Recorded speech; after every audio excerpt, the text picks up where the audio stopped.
All right, welcome back, everybody. Let's get started for our second lecture. Here we have Professor Peter Jenks, who will discuss the definition and design of language, how sentences are not strings of words, but complex symbolic structures, which are then mapped to sounds and meanings, and how all human languages share these basic principles of language design. Peter Jenks is an associate professor of linguistics here at UC Berkeley, and his research primarily focuses on cross-linguistic variation and the interface of syntax with semantics and phonology. Much of his work focuses on languages of East and Southeast Asia, Sub-Saharan Africa, and small indigenous languages spoken in remote parts of the world. Professor Jenks also conducts descriptive linguistics research, describing grammatical patterns in understudied languages spoken by small populations of speakers. He has worked for over 15 years on Moro, an endangered Kordofanian, I'll let him pronounce it, language, spoken in the Nuba Mountains of Sudan. A comprehensive descriptive grammar of the Moro language, co-authored with Moro speakers and collaborators, will be published next year. Professor Jenks's research has been published in journals such as Linguistic Inquiry, Natural Language and Linguistic Theory, and Language, and has been recognized by the Linguistic Society of America. For his outstanding teaching and mentorship work at UC Berkeley, he won the Distinguished Teaching Award in spring 2024. Please join me in a warm welcome for Professor Peter Jenks.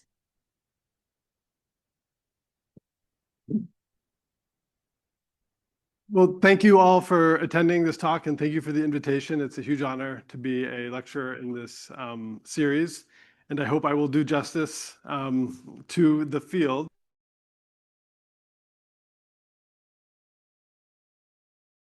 Or people have a basic idea of what that is. With linguistics, even my dean to me. So I mean, so this is why I have this very general talk, and I want to be very clear that this is sort of my own take on the field, but there's lots of different takes. But I'm going to try to introduce you to some of the big ideas and then some of the research that's happening here at Berkeley, that has happened here at Berkeley in the last several years. Okay, so the basic question that linguists ask ourselves is what's happening when we are talking and listening? And I want to be clear that I'm saying talking and listening rather than reading and writing, because the primary modality of language is speech and listening. That is the natural form of language, is what we're doing right now. And it is quite a mysterious thing that we do. I am uttering these sounds that if I was to change ถ้าผมเปลี่ยนเป็นภาษาอย่างอื่นไม่เข้าใจอะไรเลยใช่ไหม? Suddenly the meaning goes away completely. But because you happen to speak English, the meaning is entering your mind exactly as I intend it, just by uttering this random sequence of sounds. This is this miraculous ability that humans have, and it comes naturally. So where did this ability for language come from, and what does it actually consist of? This is the essential question that linguists busy ourselves with. I like to start with this observation by a biologist named Eric Lenneberg, who wrote a book called The Biological Foundations of Language in 1967. This is very influential.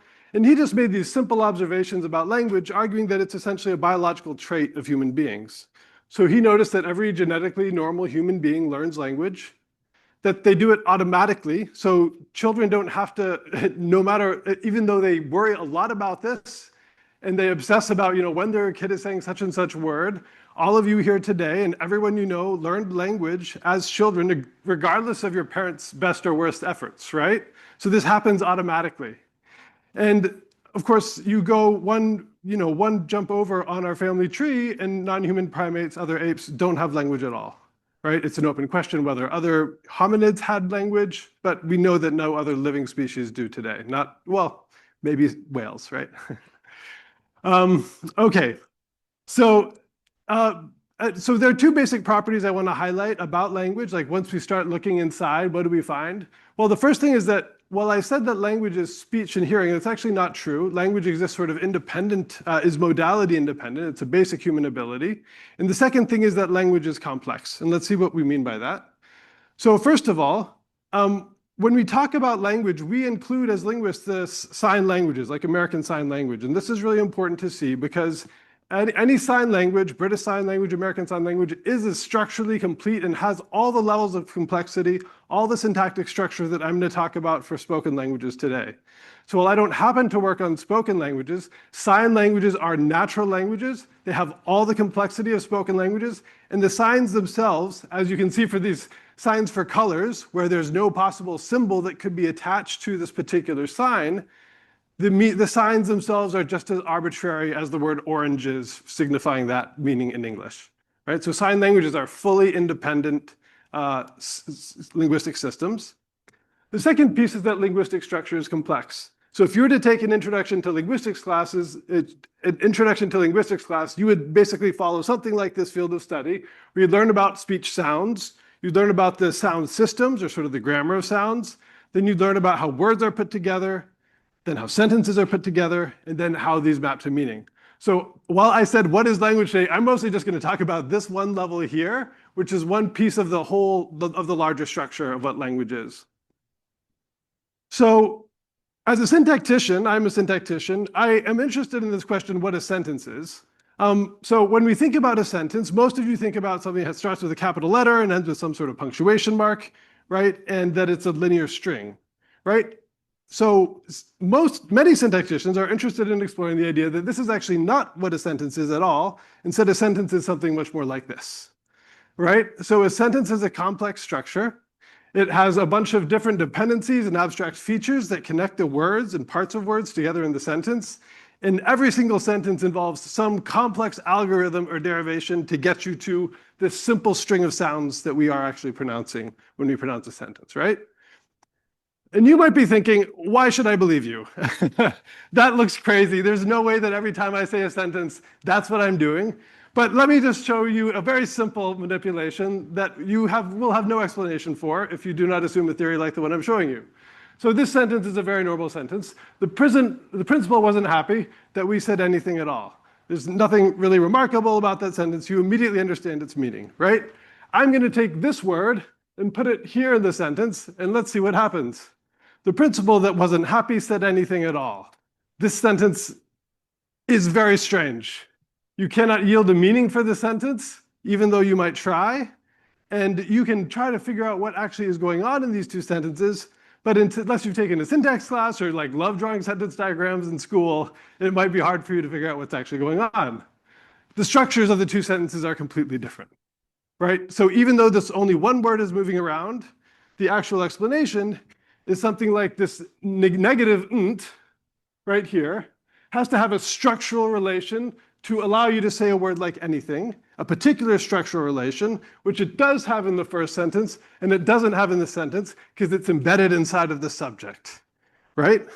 So that's essentially what's going on. And unless you have some notion of structure, you can't even say that. Like, it's not enough to say that this nt comes before the anything in a sentence. It's not going to account for this simple difference, right? So we need something like structure. This is called structure dependence.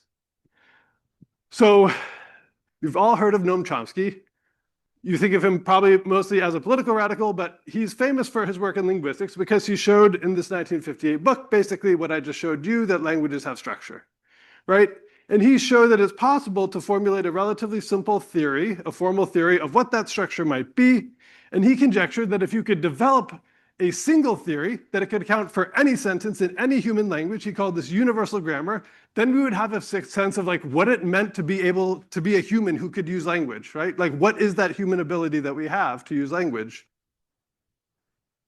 And so I just want to be clear, this notion of universal grammar, people sometimes equate this to the claim that all languages have exactly the same grammar. This is obviously wrong for reasons we'll see in a minute. So I want to clarify what this idea is. So one idea is to think of it as a programming language.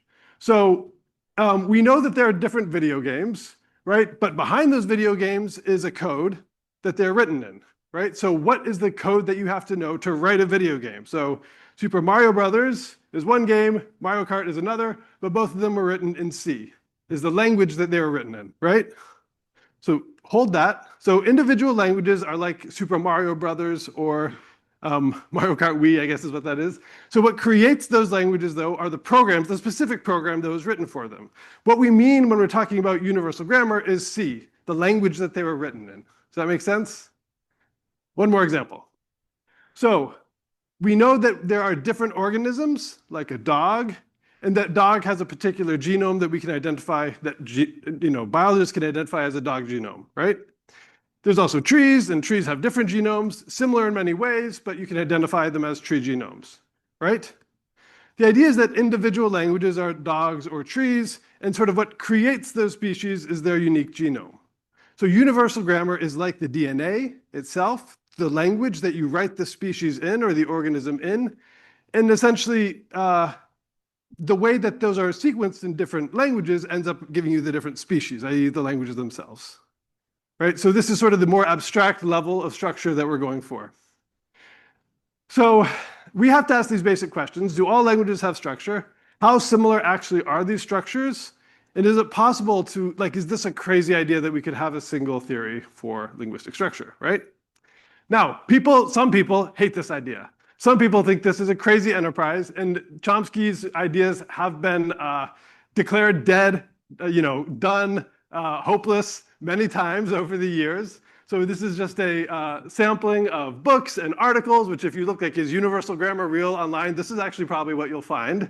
You'll probably find lots of people who said, well, why? Well, there's languages are so different from each other. How could you possibly have a single theory that accounts for all of these different languages, essentially? So the onus is then on we syntacticians to go out and try and find what these structures might actually be, right? Is this really just a pipe dream? Is there a way of actually coming up with a single structure that can describe, or a single theory that can describe all human languages, and what would this actually look like? Okay. So first of all, it's important to separate the issues. That's Noam Chomsky. The first issue is it possible to make a programming language for sentence building in any language? Like, can we do this? Is it possible to come up with such a theory and declare it, right? Then Chomsky always goes on to make the second claim that, to the extent that it's possible, whatever that theory is must be like the hardwired, genetically encoded ability for language in human beings. Now, this is a very interesting question, but in a way, most syntactic research is just trying to figure out the first one, right? And it's possible, I'm very open to the possibility that we discover such a programming language, and then we find ways that, that uses general cognitive abilities, or that only some small part of that is unique to humans. It doesn't necessarily have to be that, what I say is the universal grammar, or what we describe as the universal language for all languages, every single part of that has to be only in human beings, right? There's clearly some parts of it that other animals are going to use as well. But nevertheless, we want to know what is sort of this deep internal structure of language. What does it actually look like? What is language? Okay, so this is a very hard task. People have been working on it for over 50 years, 60 years, and there's a lot of problems. First of all, languages have lots of differences in the word order that words go in, right? There's huge differences in the complexity of words in different languages, and there's differences in how many different word orders are possible. So take, for example, a simple difference in word order. In a language like Japanese, if you've learned Japanese, or maybe if you speak Turkish, or Basque, in case there's some Basque speakers, these are all languages where the verb always has to go at the end of the sentence, right? So you say subject, then the object, and the verb. Korean also. This is different from English, from Mandarin, from Swahili, where the verb goes in the middle of the sentence, right? So we need a theory that can account for those differences. And actually, these are just two of them. There's a bunch more. So in Biblical Hebrew, the verb goes first. There's a language called Malagasy. It's the national language of Madagascar, where the subject always has to go at the end of the sentence. There are exotic languages. There's a small language in the Brazilian Amazon called Tishkariana, where it's claimed it has the opposite order of English, where the object comes first and the subject goes last. And another one in Brazil that has object, subject, verb as it's claimed to be its basic word order, right? So these people are saying UG is dead. These are one of the things they point to. There's so much diversity. How could you possibly account for this, right? Then there's differences in word complexity. So this is a word from Nantahe, which has many different parts. It has a verb, it has a clitic at the end, it has benefactive, and it has a comparative marker. And all of these mean she looked out to see them, right? And so this is an example of a much more complex word than we have in English that is a single sentence, right? And this is actually very common in the world's languages. This is one example, but there's literally thousands of languages where you can do this. And then there's languages where it just looks like there's no basic word order, right? So one example of this is Karuk, which is a Hokan language spoken in Northern California, where it's very normal to find subject initial orders. You can also find object initial orders, or you can have the verb at the beginning of the sentence. And these are all sort of judged to be perfectly grammatical for native speakers. So it's like, oh man, how can we possibly come up with a theory that can account for all this diversity? I'm here to say that decades of syntactic research actually suggest you can do this. You can come up with a simple structural theory that can extend to all of these languages. There's a single model that is, in its essentials, pretty much complete, that is flexible enough to produce the major differences in word order, word complexity, and word order flexibility. And not only that, this model reveals deep commonalities, as we had hoped, in the way that languages are syntactically organized and sort of the basic mechanisms that underlie sentence building, right? So I can't go too far into the details because we only have a limited amount of time, but some of these results are surprising. So basically what we are going to find is that each language has a complex grammar for building sentences. This seems true. This complex grammar allows you to generate an infinite number of structures in any sentence to express any meaning that you might want to express, but the structures in each language will be a little bit different, right?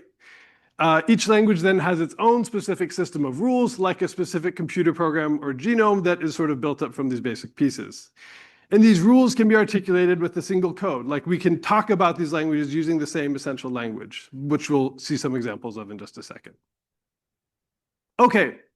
I'm going to sample some syntactic results now. I'm actually not going to talk mostly about my own research because while we're on the subject of the brilliance of Berkeley and you have all these faculty in front of you, I'm actually here to tell you that a significant amount of the brilliance of Berkeley is its graduate students. I have the incredible honor of working with like some of the most brilliant people I've ever met in my life as UC Berkeley graduate students. And it's the work that they do that really makes Berkeley the leading research institution that it is today. Like it's the faculty are here. Maybe they come because of us, but like the graduate students are usually the one who are breaking new ground, making new discoveries, and figuring out how everything works. So I'm going to talk about some of the students who I've had the pleasure of working with over the years and talk about their results and the languages that they've applied these theories to and what they found. And you will not understand everything, and that's totally fine because I'm just going to go we're going to go all the way to the deep end now. Okay, so there's three things that I want to point out that are really weird and surprising about syntactic theory, the sort of things that you would never come up with on your own if you were just trying to sort of, how does language work? The first thing is that sentences are built backwards. You start at the bottom of the structure at the very end of the sentence, and then you go up to the beginning. This is the way that you have to do it. It only really works if you do it this way, it turns out.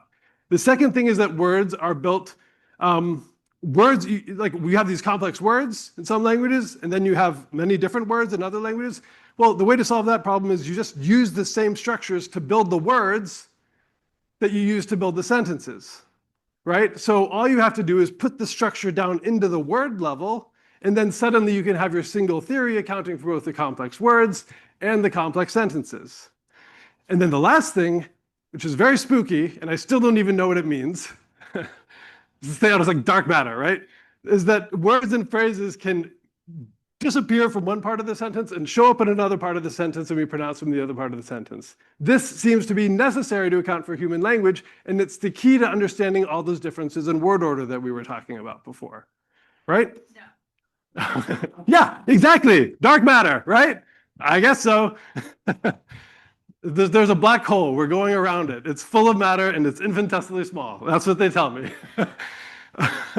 Okay, so syntactic theory since the early to mid 1990s has relied on the axiom that sentences are glued together piece by piece. And so this means that they're built backwards from the bottom up. Here's one example of this. Emily is actually is in this room right there. There's Emily. She did a PhD. Emily's a professor at UC San Diego, and she did a PhD here in 2019. And here's one of the trees from her dissertation. So this is from a language called Amawaka, which is spoken in the Peruvian Amazon. And this is a very complicated language. I want to be clear. So this is a sentence diagram for the sentence, the woman is washing a pot in Amawaka. And this is the structure of the sentence. The woman is washing a pot. And what's important about this sentence to see is that pot comes first. The object comes first, and then you have the verb wash, and then you have the subject woman, right? Now, this was not sort of a, here's a crazy idea about how this structure works. This is years of research, months of careful theorizing and arguing for these different structural positions, working out different derivations, the morphology, and figuring out, say, how this clitic works at the beginning, the C head, the different things can go to that position. And on the basis of all that work, read Emily's dissertation if you want, that you find out that this is in fact the most likely structure for a sentence like this, right? And what this involves is the object down here, which means pot, has to move into this position in the front of the sentence from the later position, right? And so we get this object initial word order, and then the verb is going to move to this position as well to get its morphology, to build up its words. So this tells us another idea is that syntax goes below the word level. So we know that we have complex words like unbelievable in English is an example of a morphologically complex word. What if we build that into syntax as well, right? So this is work by Tyler Lemon, who wrote his dissertation a couple of years ago on Uameto, which is a language spoken in Timor. And in his dissertation, he shows that even very simple words like I bought has to have a relatively complex structure to account for all these different complex differences in the way that that word can be pronounced depending on sort of the structural position that it's found in, right? So this is a case where even sometimes things that seem very simple on the first, at the beginning, they need a relatively complex analysis, and you have to sort of decompose, think about like a molecule or a protein. You have to break it down into the different pieces to understand what's actually going on, right? Another observation is that words or phrases can move. And so this idea is essentially indispensable in syntactic research. Words and phrases have to move around the tree. This means that essentially we generate a full syntactic structure in our minds, perhaps before we start talking. It's one way to think about this idea. So take an example from English. So if I want to ask a question about something, like what you said, the idea is that the verb say, we know that takes an object, right? And sometimes that object is a word like what, because I want to know what it is that you said. But when we say that sentence, you put the what here, right? So we know that say requires an object, but when I pronounce it, it goes up here. So it has to move to that position somehow, right? It kind of makes sense. So it turns out that this can account for the same process, the same basic process applies in language after language. So for example, Wendy Lopez Marquez, who's actually right here as well, is a native speaker of a language called Lentahui, which is a Mixe-Zoquean language. She's actually a plenary speaker at a conference in Mexico City next week, where she's going to talk about this work.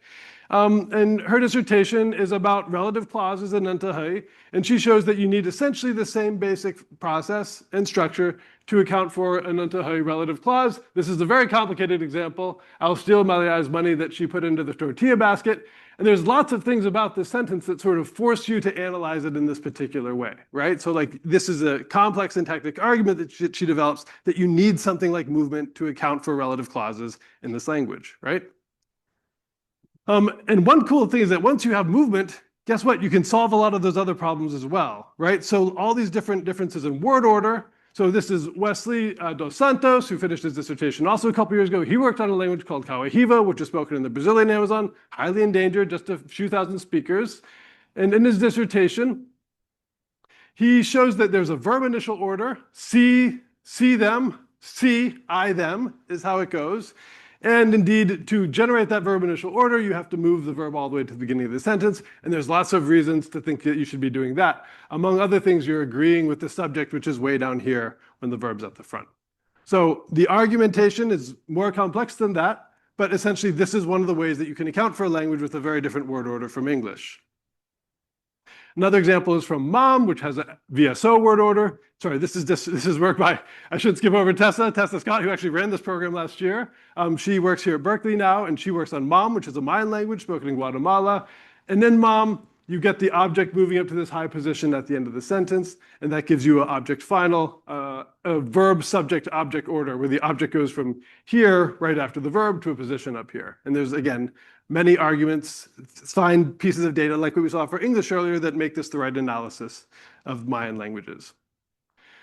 So you put all this together and you get a sense, you start getting a picture of what this universal programming language for language actually is. It turns out there's great evidence that all languages have these complex nested structures, right? These yield very insightful analyses of language after language, even ones that have very small numbers of speakers with very complex structure that no one has ever studied before. All of these analyses rely on some sort of formal categories, something like not only noun and verb, but things like complementizer, determiner, aspect, sort of abstract formal categories that syntacticians need in order to account for all the different pieces of words and to put them together. Another thing that we find is that there's action at a distance. Not only movement, but there's other ways that sort of parts of the tree can look down and find other parts of the tree and establish dependencies with them. So it's not just local, but things can see each other relatively far apart in the tree. And there's formal mechanisms for dealing with that as well, like a search algorithm, for example, that allows you to find a word or a feature in a different part of the tree. Another sort of surprising finding is that syntax, you need to be sort of what we call the generative engine for language. You need to start with your syntactic structure to build up the sentence, and then that's going to eventually feed you into a meaning. You get a meaning from that structure because you interpret all the different parts that are built together, and then that structure also is what you pronounce. There's an algorithm that takes you from that complex structure to the string of sounds that you're producing. So, for example, the fact that the verb is pronounced at the end of the sentence in Japanese rather than the middle is because the structure that built it has the verb at the end of the sentence, right? So eventually you first start with the syntax, and then you map that to pronunciation and to meaning.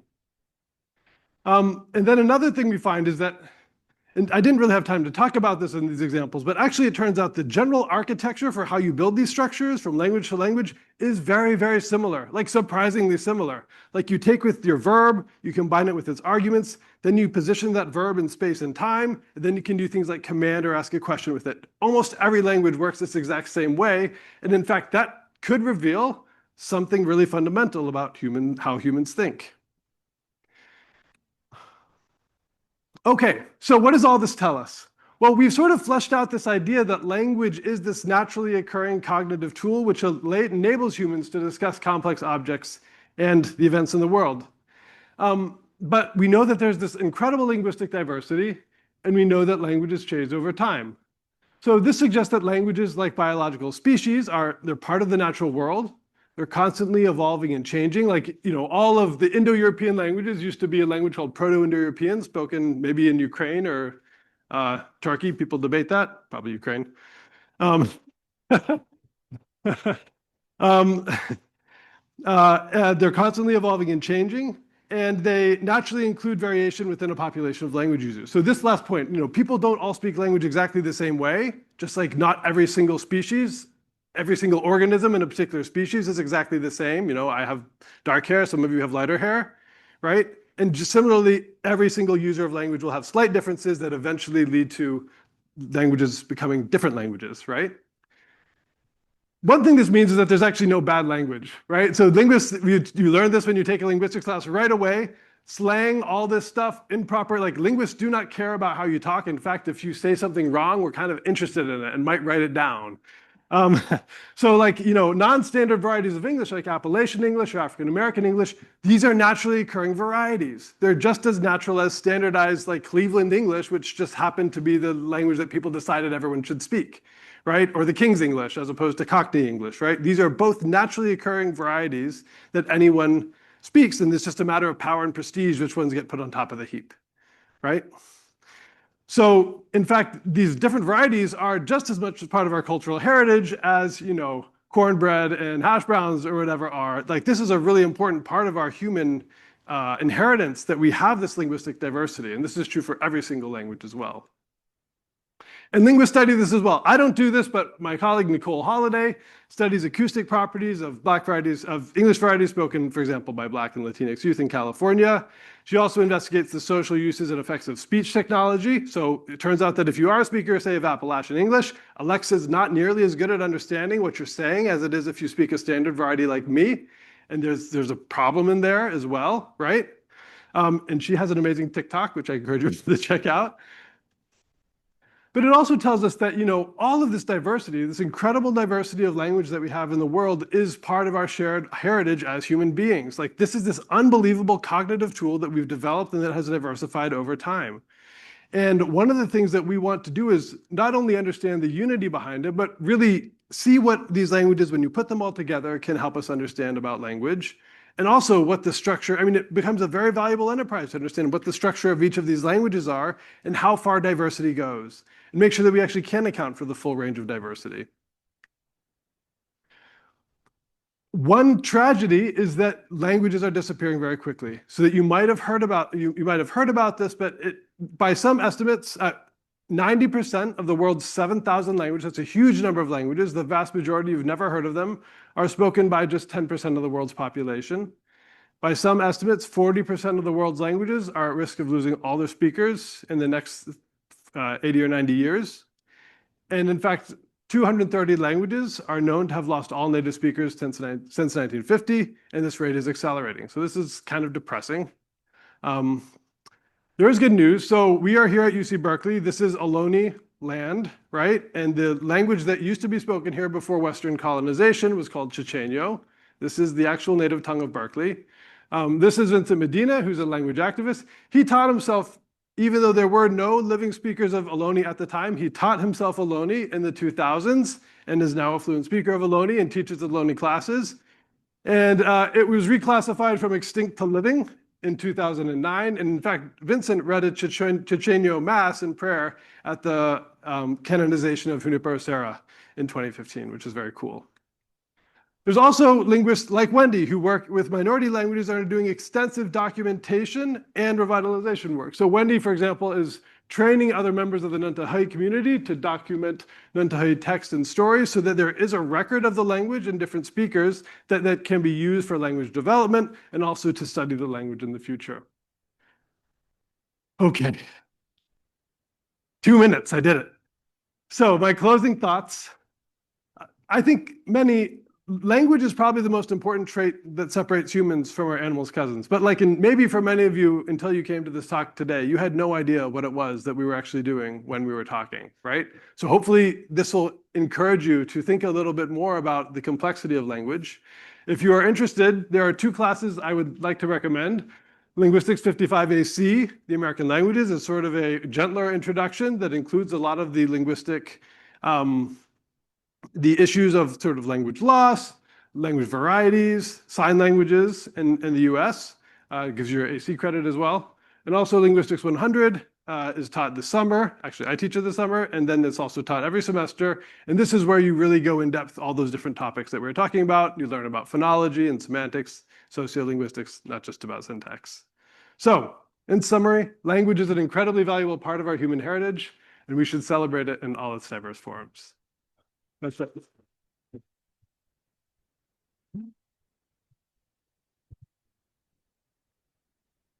Hey, we have time for questions.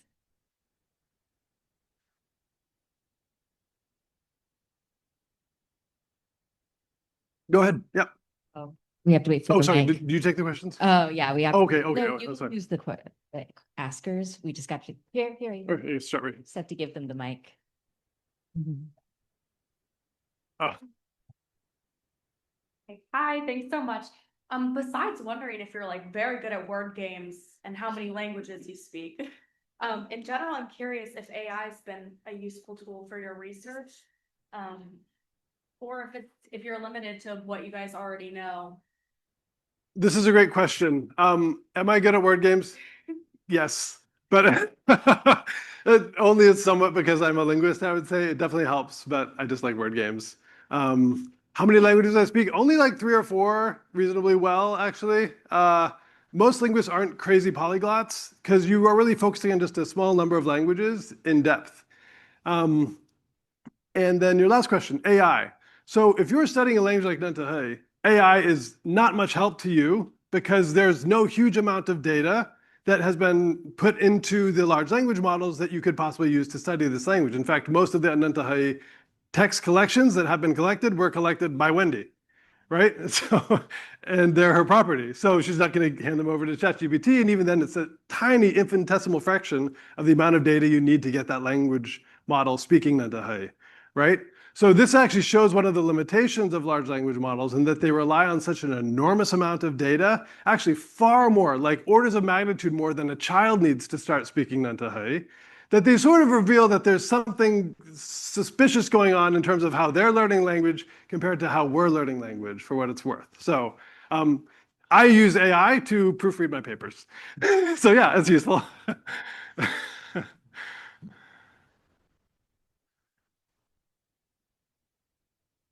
Hi, Professor. I was curious, when we're talking about like how many languages there are, how do you guys distinguish between dialects and like distinct languages? Oh, this is a great question. And there's kind of two answers. One is political and one is not political. The political answer is that, I forget who said this, that a language is a dialect with an army and a navy.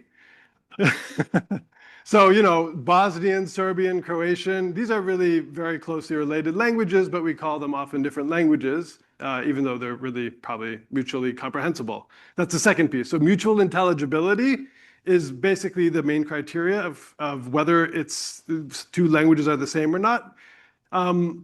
You know, I don't know if you've been to Ireland recently, but someone drops you into a bar in Ireland and like, good luck actually getting around and finding out what's happening because you will not actually be able to understand most of what people are saying.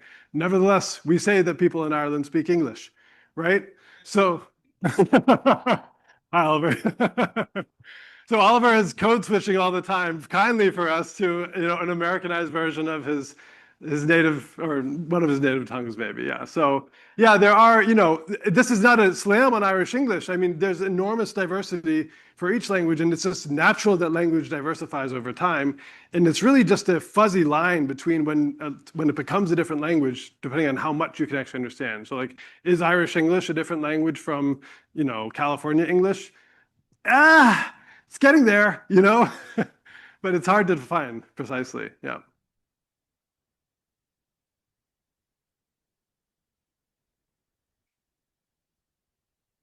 So, wow, I didn't know that, any of that. I have a question going back towards the beginning of your talk, and you talked about we do word switching, so we have something that migrates from the end of the sentence to the beginning. I just wanted a clarification. Is that because we formulate in our minds what we want to say, and then we need to translate that into words that somebody else around us will understand? Is that what you mean by migration? Just not clear. I mean, one of the weird things about this theory that I'm talking about, which I honestly sometimes myself struggle to know what to think about, is that it's often described as a model of knowing what a sentence is in a language, rather than necessarily being a model of like exactly what we're doing when we're saying a sentence. So in other words, this is kind of a theory of like what a possible English sentence is. And to describe a possible English sentence, you kind of have to, you can put the anything here, but you have to go all the way up to the top of the tree and figure out if there's negation here as well, right? And like for the WH question, you have to know like, is that question coming from a subject position or from an object position before you can sort of put the whole meaning of the sentence together. So then the idea is sort of once you've built that structure, somehow that's mapped to the sensory motor interface, it's mapped to pronunciation. And then when we hear that, there's some complex process where you sort of maybe map that to syntax and then back up to meaning or something along those lines. But actually the psycholinguistic study of speech production and speech perception are closely related, but actually distinct fields of study from sort of what we're talking about, which is really sort of the equivalent of like the physics for language, right? It's like, how do you fly an airplane is different from how do airplanes work, right? So something, it's an important distinction. It's kind of disappointing to people that this isn't a theory of sentence production, but in a way it sort of lets it be more abstract, which as a theoretician makes me happy. Yeah.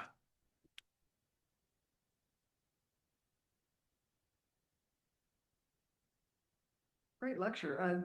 Going back to the beginning also, am I correct in you said that humans are the only species that have language, and I wanted to ask about cocoa. Oh, yes. And also like dolphins and whales and the languages that they speak, are those not viewed as language? These are great questions. So there have been many chimpanzees who have become very proficient signers or users of story or like, you know, pointing boards. Those chimpanzees, including a chimpanzee who was raised by a fluent signer named Nimshimsky. This woman actually taught me language acquisition, Laura M. Petito at Dartmouth. And she raised, from infancy, ethically questionable, but she raised this chimpanzee and taught it to sign as you would raise a human child. It was basically doing a sort of forbidden experiment with this chimpanzee. This chimpanzee and others like it do sign pretty well. They can learn hundreds of signs, and they can put the signs together to form sentences. What you find when you look at those sentences is they're often 2, 3, 4 words long, and often structured in sort of a basic way, like, Coco, eat banana, or whatever. They never get to this level, right? They never can sort of string together the amount of complexity that even is in the ASL that is being taught to them, right? So there's something about the language ability or faculty of those chimpanzees which isn't able to fully capitalize on sort of what is being fed to them in the same way that a human child would. What about cetaceans, dolphins, sperm whales? One of my colleagues, Gasper Begas, we don't know is the simple answer. We have no idea what's actually going when they're making their clicking sounds. I was very skeptical for a long time. I thought they're just like cows in the ocean or something like that. That's just my full disclosure. But he's actually shown in recent work that some of their acoustic properties of their clicks, for example, have vowel-like properties. So there's actually 2 vowels for sperm whale clicks, and he showed recently that orcas have consonants and vowels. If you analyze the spectra of their speech. So the jury is out. We have no idea. Whales could be having wonderful conversations, and we just have no idea what it is. It's probably the toothed whales, like dolphins, that are the more intelligent and are the better candidates for actually speaking. But I think we're still trying to figure this out. And we don't know what they're saying. That's the hard part, right? So I can go to another human being and we can start gesturing and figuring out what's the word for chair, what's the word for tree, but we can't really do this with whales. So it becomes much harder to do field work, right?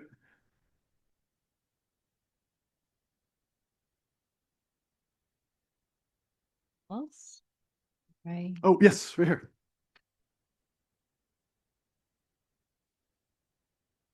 What does grammar and syntax look like if you're in a non-Latin language? And I specifically have in mind Panini grammar until 2 decades ago or so. Linguistics majors had to study Panini as well, and in that system, you don't have the subjects and objects are not what decide what's going on. It's the verb that decides what's going on, and subjects are doers of the verb, and objects are receivers of the verb, and that kind of thing. So, so all of this has sort of been baked into the theory at this point, where so take this structure here. I don't know if maybe Mwaka is not the best example.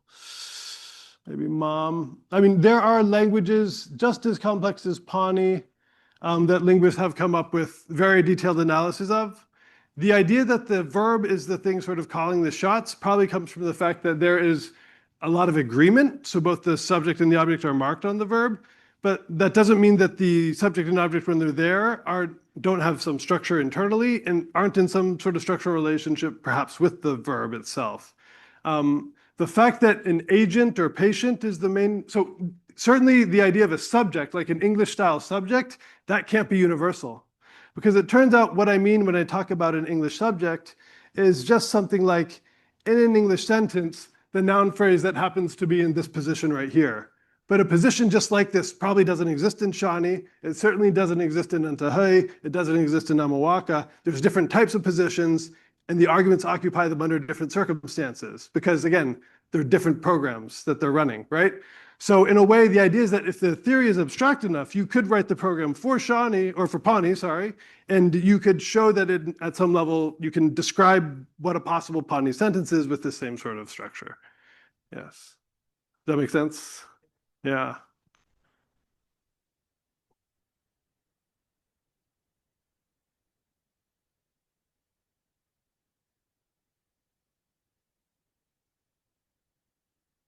Hi again, I guess. I know a lot of languages don't have things like adverbs or definite articles. What parts of language are actually necessary? Like, is it just nouns and verbs? Oh, that's a great question. I mean, so yeah, this is a question about like, what pieces are actually universal, if any, right? So people have, like, nouns and verbs are pretty good candidates. I think it's quite likely that every language has noun and verb, at least as a category, even if certain roots can be nouns and verbs under different contexts, right? This is true even in English. I can sit in a chair and I can chair a committee. That doesn't mean English doesn't have verbs, right? So the other thing, though, is like determiners. It's true, like Mandarin doesn't have a definite article. Does that mean that Mandarin doesn't have any determiners? Well, you do have an indefinite article. You can say, like, ichirko, like one classifier dog. You can say that dog with a demonstrative. And it seems like maybe we want to call those as belonging to the same category as the in English, even though there's no the exact equivalent, right? So this larger question of if it might have the same categories is more general than just, does it have an exact translation for this particular word in this particular language? We know that languages don't have exact translations. In fact, there's some languages where you can't even translate one language, like you can't get there. There's no exact translation. That seems like, in fact, the norm if you look hard enough at any particular language. So there's a way to say something, it just might not be the same way, right? If there's one more question, we can take it. Otherwise, we'll close here.